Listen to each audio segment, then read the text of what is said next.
बुद्ध पूर्णिमा के मौके पर आज रामकृपाल यादव पटना स्थित बुद्धा पार्क पहुंचे थे और वहां गौतम बुद्ध की मूर्ति पर माल्यार्पण किया। इसके साथ ही वो माल्यार्पण करने के बाद मीडिया से बातें की और मीडिया के सवालों का जवाब देते हुए बहुत कुछ कह दिया। उन्होंने सीधे तौर पर नेता प्रतिपक्ष पर हमला किया है और इसके साथ ही बंगाल चुनाव पर भी बड़ा बयान दे दिया है। रामकृपाल यादव क्या कुछ कह रहे हैं, पहले उसको सुनिए।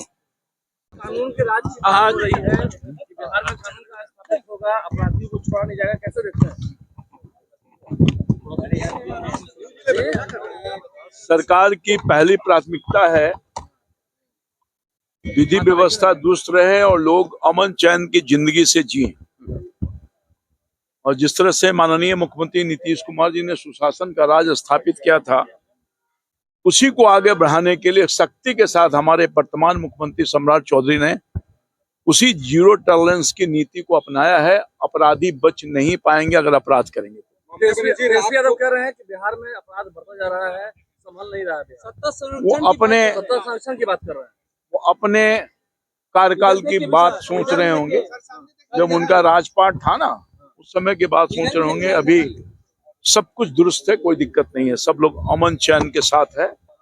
और जो अमन चैन को बिगाड़ने की कोशिश करेगा उसको मौका मुंहतोड़ जवाब देने का काम किया जाएगा। अपराधी सम्राट हो गए हैं रामकृपाल जी, तेजस्वी कह रहे हैं अपराधी जो है उनके राज में अपराधी सम्राट था।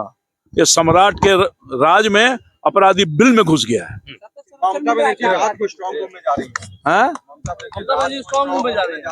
स्ट्रॉन्ग रूम में जा रही, हार गई है तो क्या करेंगी? हार हो गया। ममता दीदी का वहाँ खेल खत्म कर दिया वहाँ बंगाल की महान जनता ने। भारतीय जनता पार्टी के राज आने वाला है। 20 साल बाद नीतीश कुमार स्वाभाविक तौर पर मुख्यमंत्री के रूप में उन्होंने जो सेवा प्रदान किया है अद्भुत है। और मैं समझता हूं कि उनका कार्यकाल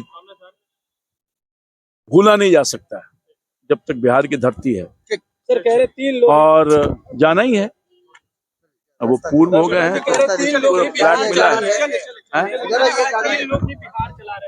कौन? बिहार मुख्यमंत्री श्री सम्राट चौधरी के नेतृत्व में चल रहा है और चलता रहेगा। तो जैसा कि आपने सुना, उन्होंने नेता प्रतिपक्ष पर जमकर हमला बोला है और सीधे तौर पे कहा है कि नेता प्रतिपक्ष को अपराध पर बोलने का कोई अधिकार नहीं है। उनके माता पिता के शासनकाल में जो कुछ हुआ था वो सारी दुनिया जान रही है, पूरा बिहार जान रहा है। और ऐसे में अगर वो अपराध को लेकर के सवाल खड़ा करते हैं तो वो कहीं से सही नहीं है। इसके साथ ही उन्होंने बंगाल चुनाव पर भी बड़ा हमला किया और कहा है कि ममता बनर्जी जो है पूरी तरह से हताश हो चुकी हैं और जिसके कारण वो स्ट्रांग रूम में हैं, पहुंच जाती हैं और वहां पर अपने कार्यकर्ताओं के साथ मिलकर के हंगामा करवा रही हैं। तो कहीं ना कहीं ये इनका हताशा का प्रतीक है।